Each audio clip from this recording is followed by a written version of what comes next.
Well, first of all, this was like a pinprick. Nothing happened. Almost all the missiles were shot down by Patriot and THAAD U.S. air defense systems. Maybe there's some rumors of 3 that made it to the ground, impacting the desert. I think they had a profound impact on the desert. But other than that, no American injured, no American killed, nothing. They also launched some drones, I think. Those were all shot down. I don't think any drone impacted anything.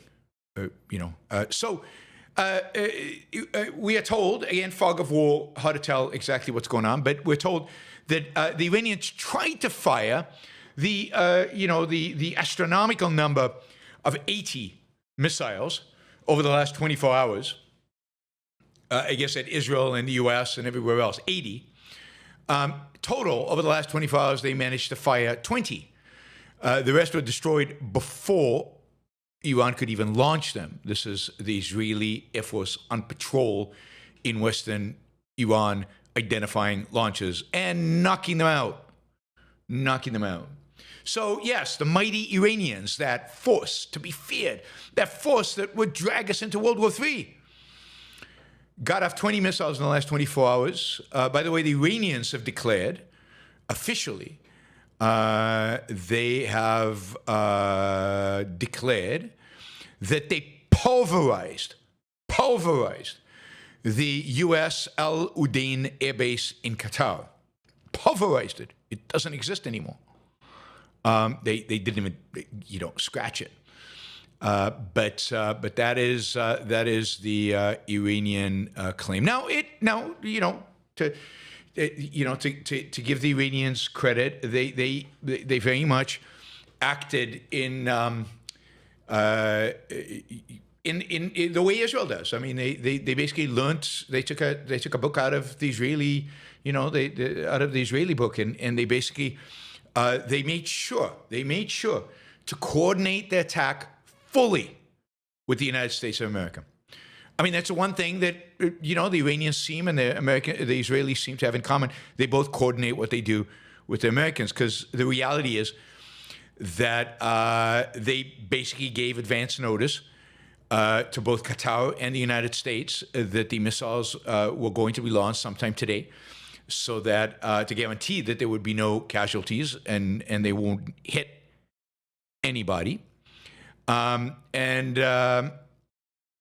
This all done, of course, in an effort to be able to say to the domestic audience, we launched missiles and we pulverized the Americans, and look like they're powerful and strong and competent and able, and at the same time, expect that the Americans will not respond because, nothing really happened. Nobody was hurt.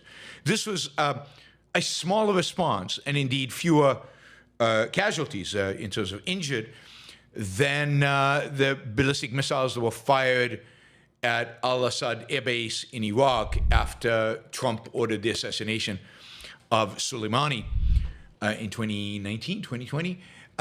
So this was even a less of a response than that. There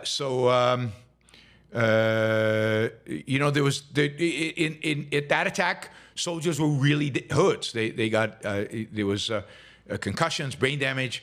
There were real injuries. This time, as far as we know, so far, there's zero, zip, nothing, nada. So there you go. The mighty Iranian Revolutionary Guard, army, military has basically done nothing, and it does appear from all indications are that the United States will not respond. That is, this was one opportunity for the United States to enter the war and maybe go for regime change, maybe just pulverize the Iranian military, but it looks like Trump is going to sit this out, and particularly if this is if this is all Iran has, if this is all Iran willing to do, all indications are that the Trump administration will call it a day. I guess let the Israelis do what the Israelis do, and in the background, continue to or try to get some negotiations with the Iranians going. The Iranian foreign minister today is in Moscow, really, I think groveling before Putin to try to get Putin to intervene. Putin's not going to do anything. Putin has no incentive to come to the help of Iran. He didn't come to the help of Armenia when Azerbaijan invaded, and that would have been an easy one. There's no way he's going to come to the help of the Iranians. Putin is stretched. The economy's stretched. He's fighting a war in Ukraine. He's benefiting right now from oil prices being as high as they are. But other than that, Russia is doing very poorly and very badly. It's also, everybody's seeing, the whole world can see now, the fundamental difference between American weapon systems and, Russian weapon systems. His military-industrial complex is not feeling good right now, and they're not getting a lot of foreign orders for their weapon systems. So no incentive to go and help the Iranians. That is where we are. It is. Let's see. What are we doing here? No. Okay, this is out of order. That's fine. That's where we are in terms of the United States and Iran. I expect the United States to sit it out now, unless it turns out that there's still a need to go after the four-door. There's still a need for more bunker-busting bombs. Not Moabs. I've learned that. Mopes. Maybe there's a need for more moping up to do in Fordo or some of the other nuclear sites. I expect the United States to just stay out of this completely. Israel today, very intense bombing in Tehran. Really interesting targets that are clearly aimed by the Israelis, even though they might, deny it, but clearly aimed by the Israelis at regime change in Iran. So here's a list of some of the targets that Israel destroyed today. It didn't destroy in this case. Evin prison wasn't destroyed, but its gates were burst open. That is, a bomb blew up the gate of launched from an airplane, blew up the gate of Evin prison. Now, this is an infamous prison. This is a prison where protesters are imprisoned. This is a prison where political prisoners are imprisoned. This is where they are tortured, raped, and executed. This is one of the most horrific, if not the most horrific, prisons in Iran. It is very much, again, this is what the protesters hate. This is what the Iranian protesters despise. Many of the leaders or many of the people involved are inside. This is a real symbolic, of Israel to blow up that basically gate, basically encouraging the prisoners to escape, basically encouraging the protesters to go out into the street. We'll talk in a minute about why they haven't yet. The protesters to go out into the street, basically saying, we're with the protesters, and this is going after this prison is going after the regime directly. So, this is great. Second, they went after the Basij headquarters. Now, this is a major strike that completely destroyed the building. The Basij is the morality police. This is the headquarters of the Iranian morality police. These are the thugs that got a rise out of beating up young girls, blinding them, arresting them, taking them to Evin prison.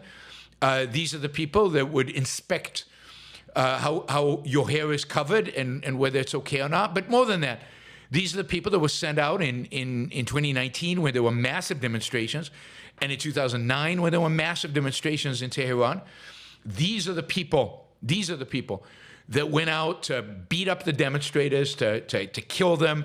They killed over 1,000, to maim them, to imprison them, to torture them. Again, this is a massive sign, a massive signal to the Iranian people. Israel is taking out your enemies. Israel is taking out the people who will oppress you. This is your time. Rise up. By the way, the son of the Shah was on TVs today and did a press conference out of Paris today, basically basically presenting that exact statement.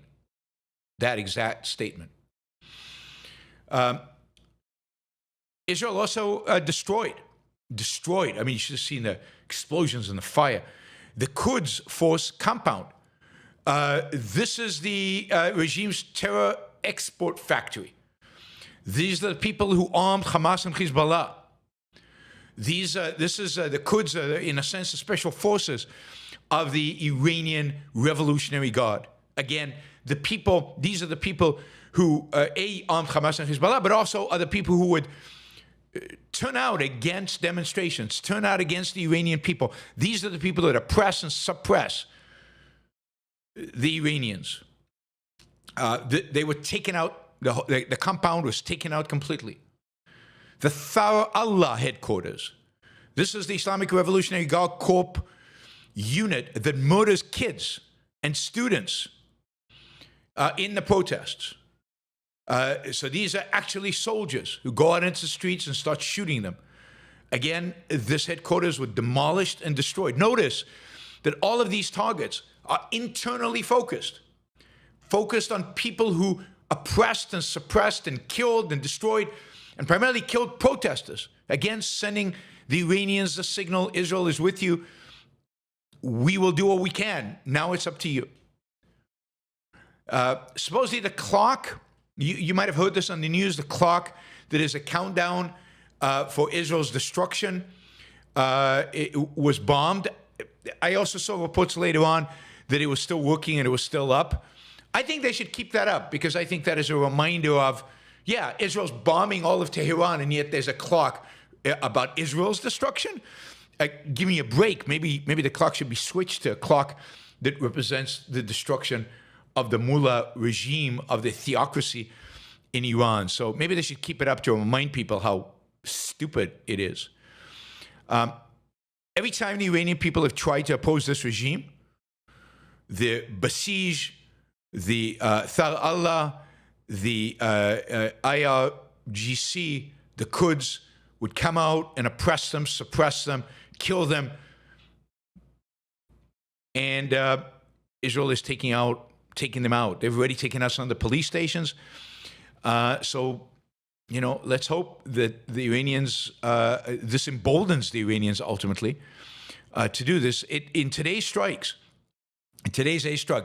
you probably got the largest numbers of actual casualties in terms of people. You're probably looking at hundreds of Iranian Revolutionary Guard Corps soldiers, members, as well as the Basij, which are IRCG as well, IRGC as well, killed. By some estimates, 700 to 1,000 soldiers were killed just in these bombings today. By far, the large numbers of casualties that Iran has taken so far. Again, a clear indication about who they're going after. They're not going after regular soldiers. They're not going after the Iranian military, who I think Israel still hopes will ultimately side with the Iranian people and topple this regime.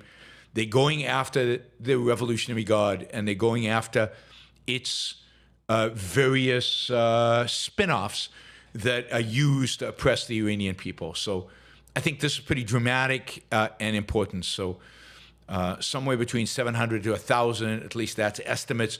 They were saying bodies were being dragged out of there, constantly. Now, why aren't the Iranian people in the streets yet? What is going on? Why aren't they gone into the streets yet? This is from an Iranian inside Iran. He says, right now in Iran, there is full-scale security crackdown. Armed checkpoints are everywhere. IRGC, Sajiv, and plainclothes forces are stopping cars, searching phones, and intimidating people. On top of that, the regime is taking families of Iranian journalists, I read this elsewhere as well, and activists hostages, activists from abroad. So they're taking their families that are still in Iran hostage, threatening them to silence opposition voices. Dozens were arrested today. Several were executed this week under false charges of spying for Israel. The regime uses fear and lies to justify killing. Now, this was written yesterday. So the interesting question is this, was Israel's attack today, did they do anything to reduce the threat that the regime poses to its own people? Remember, the Iranian regime is an unbelievably brutal, murderous regime. Murderous and brutal to its own people. They can't kill Israelis. They can't kill Americans, not anymore. So all they've got left is to kill their own people. And they're good at that. They're right there. They're unarmed. They don't have an air force. They don't have missile defense systems. They don't have anything to protect themselves. And the regime is rounding up anybody they suspect that might be involved in the opposition and basically torturing them, killing them, taking their families, making sure to silence them at all costs, because the last thing they want is the Iranian people to actually know the truth of what is going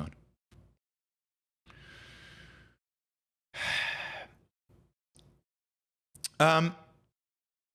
Just if we step back a minute here, if we step back a little, just a few things that are worth saying. Iran was presented as this mighty force. Iran was presented as a real threat to the United States and to Israel, and with very little, real prospects of achieving anything. Whether it was Tucker Carlson telling us that, here's what he wrote just 3 weeks ago. Tucker Carlson wrote, Iran has a fearsome arsenal of ballistic missiles, many of which are aimed at U.S. military installations in the Gulf. He predicted the first week of a war with Iran could easily kill thousands of Americans. We heard Jeffrey Sachs. We heard, really everybody on the MAGA right just hyperventilate about the threat that was Iran and how Iran was going to take Israel out and take America out and launch us into World War III, and what a disaster this would be. But evil is impotent. They really are. And Iran is illustrating that, and I've been telling you that for 20-something years. They're not a paper tiger. There's no tiger there. That's an insult to paper tigers. They're barely paper. They're nothing. Zero, zilch. They've got a bunch of, really big bombs that they can launch blindly towards an enemy, towards its civilian population. Because even if they didn't want to hit civilians, they can't avoid it because they can't target these things. They can't control them.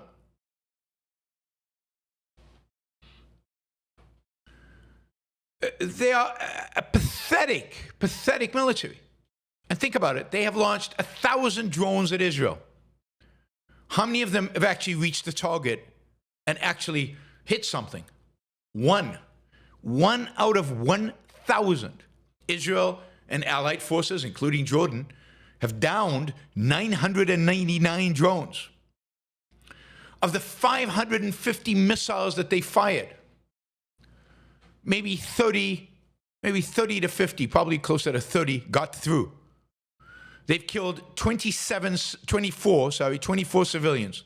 Yeah, they put in hospital several hundred people, which is tragic and horrible, but all right, it's a war. And those numbers are really, really, really low. They haven't managed to kill a single member of the Israeli armed forces. They haven't been able to down a single plane. They've downed maybe 2 or 3 drones, but no planes. And at the same time, Israel has taken out 20, 30, 40 of their top generals, taken out 14 of their top scientists. and slowly has been dismantling their infrastructure. So, this is one of the, I don't think it's the most, this is one of the most one-sided wars in all of human history. And this is Israel. Like, the United States has so many more tools and certainly just sheer numbers, so much more. The United States never had to fear Iran. Never had to fear Iran. Not just today, ever. And the pathetic leadership of this country that has allowed Iran to terrorize the Western world for 40 years and just stood by and did nothing out of, I don't know, fear of destabilization or fear of the mighty Iranian whatever. I don't even know what. I mean, if that's not cowardice and weakness and just being pathetic and not being America first, not being self-interested, not pursuing America's interests. Taking out Iran has been one of the top American foreign policy interests over the last 40 years. I'm glad it's happening finally, but it's mainly happening right now because of Israel. America's kind of piggybacking off of its smaller ally, which is kind of weird, but so be it. Whatever it takes to get rid of Iran and make America and the West safer, I'm all for that. And then the real question is going to be, and I'm asking you guys this, the real question is going to be, what price are Tucker and Jeffrey Sachs and all the other, ignorant, fear-mongering, people out there who have made an unbelievable living off of, just their anti-Americanism and their real ignorance of geopolitics. Jeffrey Sachs, whoa, what a big name. And is anybody going to interview him again? My guess is the answer to that is yes. Is Tucker Carlson going to lose a lot of his subscribers? My guess to that is no. It's the same reason that the environmentalists can predict a disaster decade after decade after decade after decade. And the fact that it never comes true, nobody cares. They still listen to them. They still follow them. It's like Greta is still a celebrity in spite of the fact that everything she says is wrong, and nobody cares. It's not about truth. It's not about being right. It's not about being accurate. If it was about being right, I would have millions and millions and millions and millions of followers, of subscribers.